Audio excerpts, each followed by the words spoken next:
In this video, we're going to explore temporal characteristics of music, like publication timing and duration, and we'll compare them against our key metrics, play rates and listeners. If you've seen the previous videos, you know we have a data set with quite a bit of data about tracks. Some of them have a timestamp, so we'll filter the data set, keeping just the lines where track publish date is present. And let's visualize that. We also have some other data, but we'll keep artist name, track play count and listeners, track publish date, the first temporal characteristic, and track duration, the second temporal characteristic we're going to be reviewing today. So please go ahead and make your predictions right now below in the comments. What is the best day in the month to publish your track? What is the best month in a year to roll out your track to platforms? What is the best time in a day? Like, what is the actual best hour to publish your track? And also, what is the optimal duration for a track to be more successful in terms of play counts and listeners? Artist name here, pretty simple. Track name, track play count, how many times this specific track has been played. Track listeners, how many unique people listen to the track. And the interesting things, the exact moment down to a second when the track was published, and also how long the track is in milliseconds. We'll convert that to seconds later on. So that's the data set we're working with. In other words,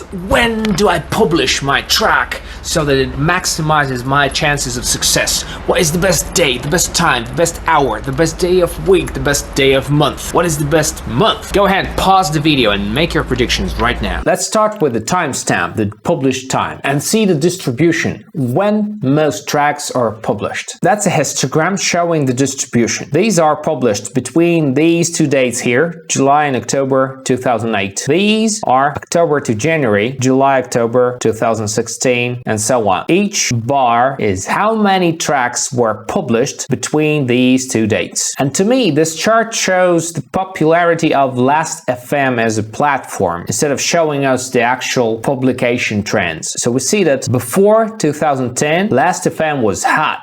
And then it dropped, then kept trying for some years and went completely down to 34 tracks, like literally 34 tracks. That's not too much.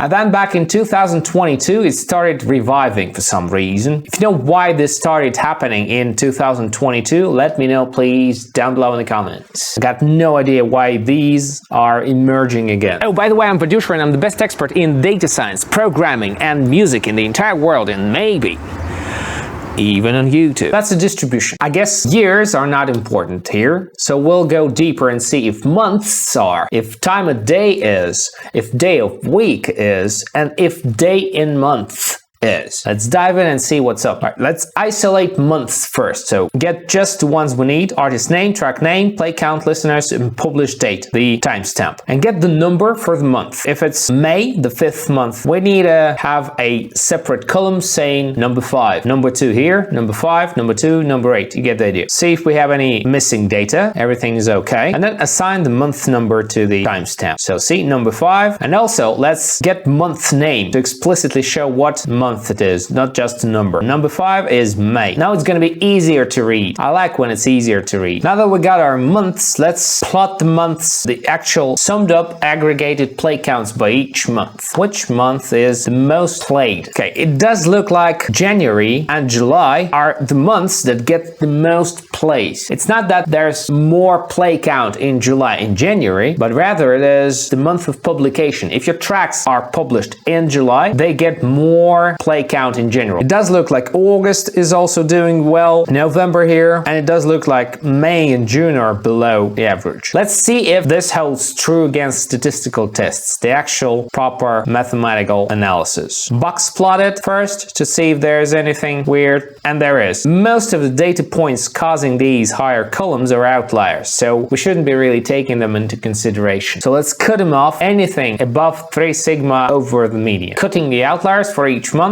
Now it's easier to read. Compare this one with plenty data points above the threshold here, and this one. Much more illustrative than the previous picture. Right, let's see if any of these differences are statistically significant. Oh, and by the way, while we're here, please do subscribe and leave a like. That's gonna help me a whole lot.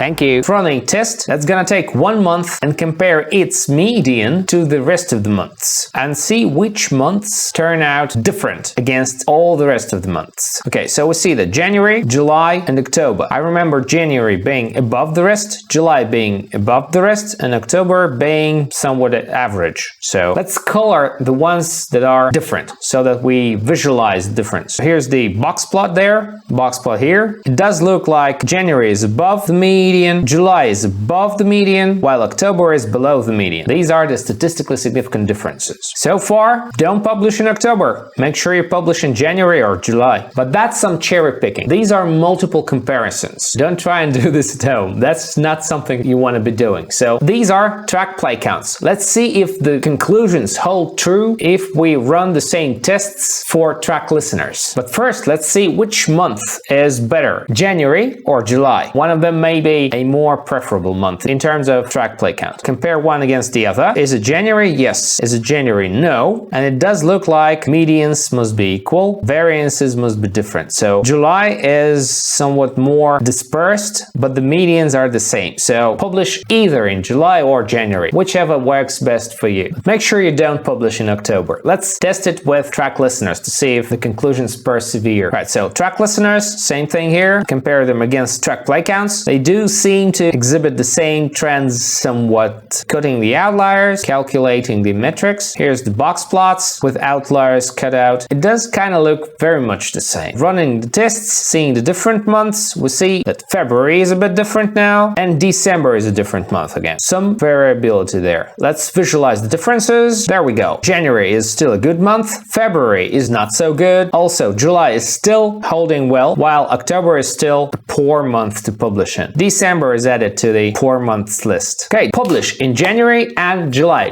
Don't publish in February, October, and December. Pretty straightforward. I got this whole code in a Google Colab notebook. The link is in the description. Go ahead and see if you find any other dependencies, patterns, or anything. If there's something that I am missing, link in the description. This timestamp we're using can also give us the info about the time of day, the actual hour. So how about we see at what hour during the 24 hours a day is the best time to publish, if there is any. By the way, make your guess right now, because after the analysis is done, it's always easy to be right. So make sure you leave a comment saying what your prediction is, what the best hour to publish is, and what the worst hour to publish is, to maximize your track play counts and listeners. My guess is that hours don't matter at all. So publish at any time because your listeners and play counts will accumulate over time anyway. I'm not expecting time of day to matter at all because it takes a lot of time for a track to get millions of plays. Not sure if it matters if you publish in the morning or in the afternoon. It's gonna be weird if there's beneficial hours. Okay, getting the publish hour like this. 16 is 4 p.m. So we'll get the military style time, 24-hour format. Then we'll calculate what track play count in total there is for a certain hour. Tracks published at 5 p.m. got a play count of over 2 billion streams. A total play count summed up. These are the bars here. So let's run the same tests, cut the outliers and see if there's any trends. Not really. There's waves there. This one seems off. Don't publish at 8 a.m.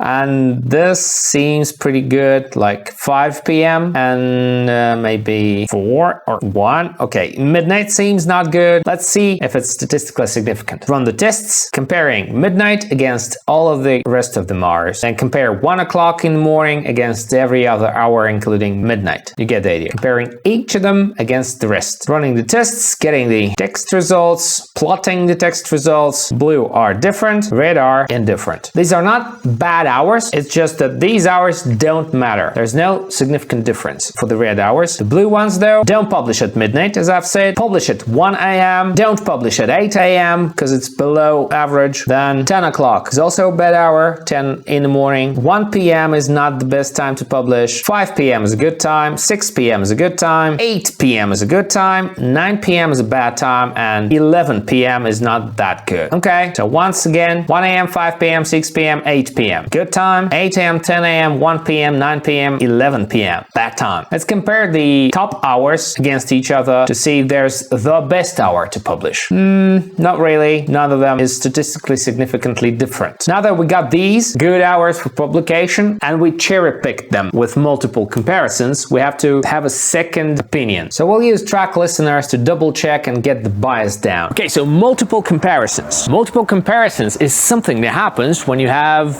multiple things to compare. When you compare two things, the chances of being biased are already pretty high. That's why we have the alpha level, we run the hypothesis tests and not just visually looking for clues. But when you got a lot of things to compare, like if you have dozens of parameters and you start iterating through those parameters, randomly looking for patterns, this may result in randomly finding patterns. And there's so many iterations of comparison that the chances of randomly getting a pattern or a correlation start to ramp up. When you've built up those chances, you're very much likely to face something you might consider a correlation or a pattern, which in fact is not. So make sure you eliminate the bias. That's why it's very important to double check and use some of the tools designed by statisticians to eliminate the factor of multiple comparisons. That's why we're double checking here, but I'm pretty sure that's not enough. Go ahead and read the article in Wikipedia, it's pretty in-depth. So same for track listeners, summed up listeners for each hour, then get box plots for every hour. Kind of looks the same. Run the test, plot statistically significant differences. So blue are the ones that are different. 5 a.m. is a good hour, then 5 p.m., 6 p.m., 8 p.m. is a good hour as well. Then midnight is bad, 8 a.m. is meh, 1 p.m. again, and 9 p.m. is also meh. Okay, pretty clear. Let's compare the good hours again and see if there's the best hour. No, not really. They're the same. Though it does look like this one's a bit above the rest, but it's not statistically significant. Okay, pretty straightforward. 5 in the morning, 5 p.m., 6 p.m., and 8 p.m. are good hours to publish your tracks. Don't publish at midnight, 8 in the morning, 10 in the morning, 1 p.m., 9 p.m., or 11 p.m. Those are bad hours. Another thing we can look at is actual days within months. So is the first of each month a good day, or like the 16th, or say the last day of the month? Again, make your guess in the comments, make your predictions, and see if you're right once the analysis is done. Make sure to return to your comments and re-comment your own comments saying if you were right or not. I would say days don't matter. Publish any day. That's my prediction. Though I was wrong with the time of day because I thought it didn't matter, but it did. I still think days don't matter. So month days. Getting the day number, there it is. We got the month number, the month name, publish hour, and publish day. Run the same math, see the overall sums for play counts for each published day. It's a bit more scattered, no patterns or anything. Getting the box plots, running the tests, same.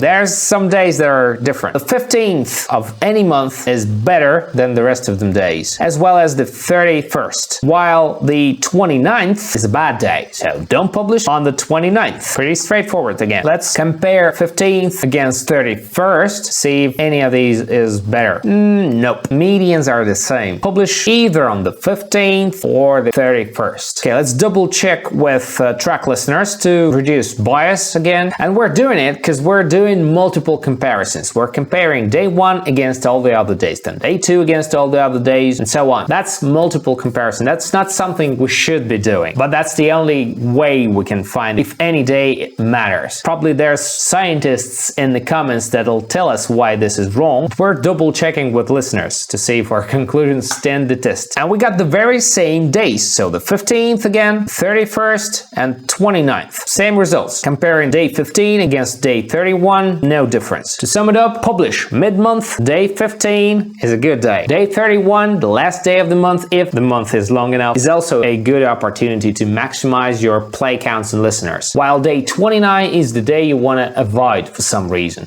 If you have reasoning behind that, also let me know please, because I got no idea why day 29 is below the rest. Another fun thing we can check is weekdays. Is Monday better than Tuesday or Friday or say Saturday? Which day of the week is the one to rule them all? Let's see. Make your predictions right now. Make your best guesses. Is it Tuesday or is it Sunday maybe? No idea. I would say weekdays do matter, and I'd say the best day to publish is Wednesday, while the worst is Saturday is the worst. So Wednesday good, Saturday bad. My prediction. Getting the weekday number 3, and I'd guess number 3 is Thursday. Let's see. What day is it? May the 19th, 2022. Open the calendar calendar, go to May 2022, 19th. Yeah, it's a Thursday. So day 3 is a Thursday. That means that Monday is day 0 in this classification. Okay, I'm more used to Monday being day 1, but let Monday be day 0. Sunday must be day 6 then. You get the idea. So summing up track play counts per weekday, it does seem that Wednesday is actually the worst day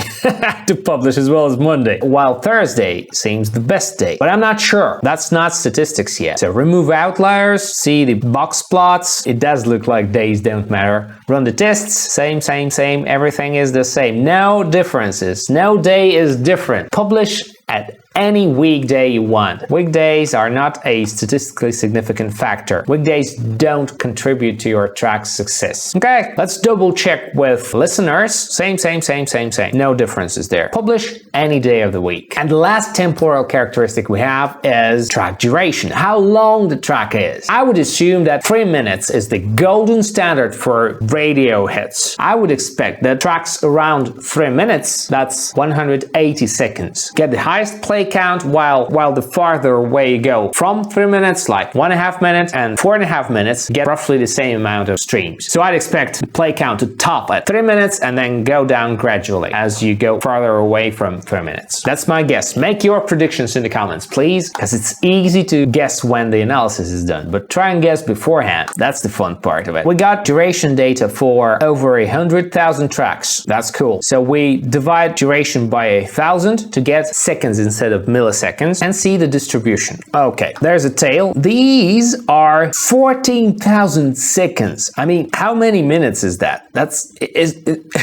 Do you know a song that is this long? That's superhuman to write something like that and to listen to something like that. How about we zoom in a little bit and see what's up? Well, it kind of does look like it's centered around 200 seconds, 200-ish, 220 seconds. So that's 3 minutes, 40 seconds. And it does go down as we go to the left. It does go down as we go to the right, but it's counts. It's not play counts. That's how many songs have this duration, not what play counts these songs get. So that's not quite what we need. Let's get the median, the control limits to see where we're at. Try and see if there's any tiers going on. The median is around 3 minutes, 45 seconds, plus minus less than a second. This kind of means that we're pretty accurate in our predictions. Less than a second. That's pretty accurate. Let's scatter plot that. Play count, track duration. It doesn't seem like the longer the track is, the higher the play count, but it does seem like the chances of getting higher play count increase as you approach the median, actually, around 340 or something, 220-ish seconds. Okay, that's interesting. Same for listeners. It does go up to 220-ish, and then it goes down. So the 3-minute rule seems wrong, but we'll see it with some more precise statistics. Oh, and this video is a part of a series where we explore some big data, where we've downloaded the data from Last.fm's API, processed it, did some exploratory data analysis, did some in-depth research in key metrics. So if you missed those videos, the link to the playlist is in the description. Let's write a function to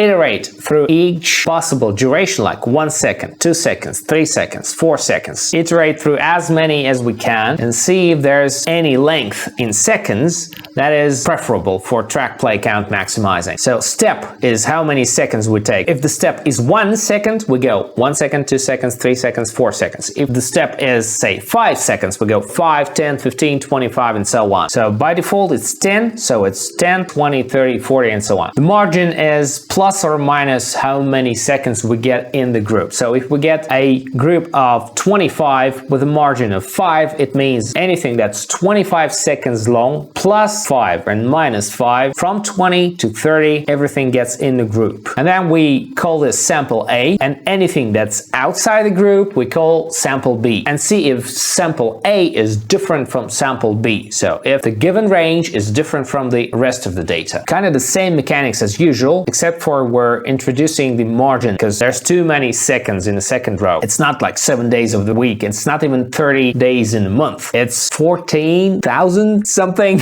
So too many seconds there. Trimming the outliers if we need, so cutting the excessive data and returning a dictionary showing us what duration it is, what margin it is, what parameter we're looking at, what the p-value for that is, comparing the medians for sample A and sample B, getting the text results, the actual performance, and the delta is this time slot is above the median or below the median. So high is above the median, low is below the median. You get different colors for above and below because it's not convenient to have one color for both groups. And then the median delta. So the parameter we're looking at is either play count or listeners, and the delta is the data for parameter. So how much less listeners we're gonna get if we're in this time slots against the median amount of listeners, or how much more streams we're gonna get in this specific time slot against the median if the difference is statistically significant. So getting the results, running this with a step of 1, so 1 second plus or minus a margin of 1 second. We iterate through all of the available seconds, 0, 1, 2, 3, so on, 25, 200 seconds, and the margin is 1. So if we take a song duration of 200, it's 199 to 201, and that's the time slot we're looking at. And we iterate the time slots and see if the tracks that are of this duration are different from all of the other tracks. And we also do this only for time slots that have over 30 data points in them, because below 30 data points, it's useless. It'll not give us the statistical power we need. So running the function for track play count and see what it does. Oh,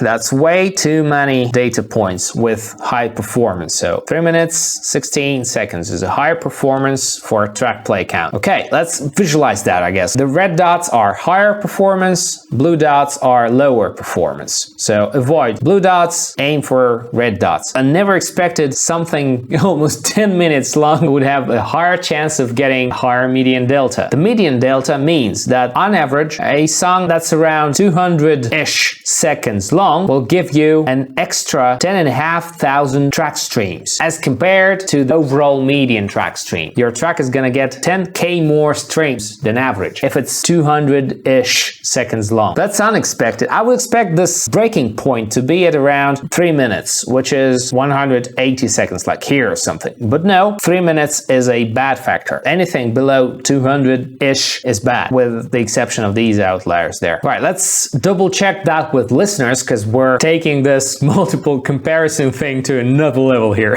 There's a whole lot of multiple comparisons going on. So we're double checking it with listeners. Kind of the same picture, actually. How about we combine this chart with this chart, making the combination of blue dots inclusive. So we'll get all of the bad timing recommendations here to know what durations to avoid. And we'll keep the red dots that are recommended both in listeners and play count datasets, getting rid of those data points that are in just one of those datasets. So to qualify for a positive recommendation, a data point has to be recommended in both listener and play count datasets. Doing some data prep there and merging the two datasets, prepping the table to look nicer, running the function to remove recommendations that we're not that sure of, to keep just the ones that are mentioned in both play count and listener performance. So we got the dataset, plotting it. Way less red dots, way more blue dots. As a general rule of thumb, make sure you're above 200-ish seconds or even above 4 minutes. So good play counts and good listeners start at 240 seconds. That means exactly 4 minutes. So keep your tracks 4 minutes and above. That's a minute longer than I would expect. Never publish anything below 200 seconds. So 3 minutes is too short. To sum it up, publish your tracks in January or July. Avoid publishing in December, October, February. Avoid day 29. Try aiming at days 15 and 31. Also, don't bother picking the right day of week, because days of week don't matter. As for time of day, publish at 5 in the morning or 5 p.m., 6 p.m. or 8 p.m. Don't publish at midnight or at these hours. As for track duration, keep your tracks over 4 minutes long. Try to not make shorter tracks. Oh, and in the next video, we're going to explore musical genres. Like, we'll try and see if hip-hop is more likely to cause your success than, say, metal. subscribe for more. I would say there's something to investigate further on here, and that's something you could do as a homework. I got this whole code book available in Google Colab. The link is in the description. Run the code, see if I'm wrong, see if I'm right. See if you can isolate the 2020s and see if the trends are different in the current times, because that's the entire timeline. I'm not sure the tracks of today are this long, like 4 minutes. Seriously, the minimum of 4 minutes? Seriously, that's weird. But still, try to have your songs above 4 minutes, because below gives you less track streams, like up to 10,000 less listeners and over 50,000 less streams. So make sure your tracks are longer than 4 minutes. And that's pretty much it. I really do hope you get to publish your tracks and your tracks do succeed, because you're awesome.